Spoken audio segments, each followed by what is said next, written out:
This exercise is from the book Designing Your Life: How to Build a Live Joyful Life by Bill Burnett and Dave Evans. And it's a flow state mind mapping exercise. So let me walk you through the process. So, first of all, start with a really, really big piece of paper. The bigger the better. And if it's quad paper, that's even better. Think about an experience you've had in your past where you were fully engaged, it generated a lot of positive energy, and you found yourself in that flow state pretty frequently and pretty regularly over a longer period of time, ideally. Now, any given flow state activity typically only lasts for minutes or hours, but I want you to think about a time where you had quite a few of them and they were varied. And step two is see if you can describe what that was in just one or two words. And I'll walk you through my example for illustrative purposes. So for me, it was when I did my master's in university, 1986 to 88. During that whole 1.5 to 2 year period, I was in flow quite a bit. So there's my starting point of my mind map. So take your time and really think hard about an activity that you look back on with pride. You remember you were at your best, you were engaged, you were energized, and don't get too hung up if you're having trouble coming up with an activity. Come up with the best one you can as a starting point, and I'm sure that activity, as you map it out, will take you to some other interesting places. So the next thing you want to do is list the first 4 or 5 thoughts that come to mind when you think of that main activity. And the key word here is first. So don't overthink it. Just think of the first thing that comes to mind. So for me, for my master's, it was writing my thesis. That was incredibly joyful. I found the structural analysis courses were more interesting than the other ones.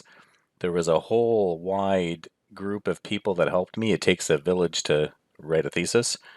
I decided to start some good habits, so I stopped drinking alcohol, I stopped eating sugar, I started working out regularly, and I ended up going from 212 pounds to 168 pounds. So there's kind of the first thoughts to come to mind. Let's call this the first ring. So you want to keep this process going until you have at least 3 or 4 rings. So take a thought in the first ring, like for example, my thesis, and then think of the 3 or 4 things related to that thought. What made you put writing your thesis down? What parts of it were so enjoyable? So it's kind of like you're exploding that thought thesis and trying to think of all the underlying thoughts behind it. Keep doing that with every single thought until you have 2, 3, 4 rings. So I've color coded here so you can get an idea of which thought belongs to which ring. And the farther out you can go with your thinking, the more you're going to start to have some really, really interesting ideas. So after you've gotten to this point, there are probably some ideas that jump out at you more than others that really are a strong reminder. So highlight those areas.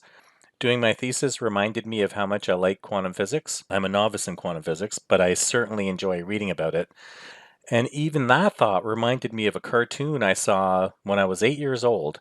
And I think that's the first time I realized I have this interest in abstract concepts and creating conceptual tools that help people. So use this mind map to fully extend your thinking. And then take a look at the thoughts that you've bolded or highlighted and start making some random connections. Like take the thought Kaizen, for example, which is the idea of continuous improvement, and let me connect that to revectored my thinking.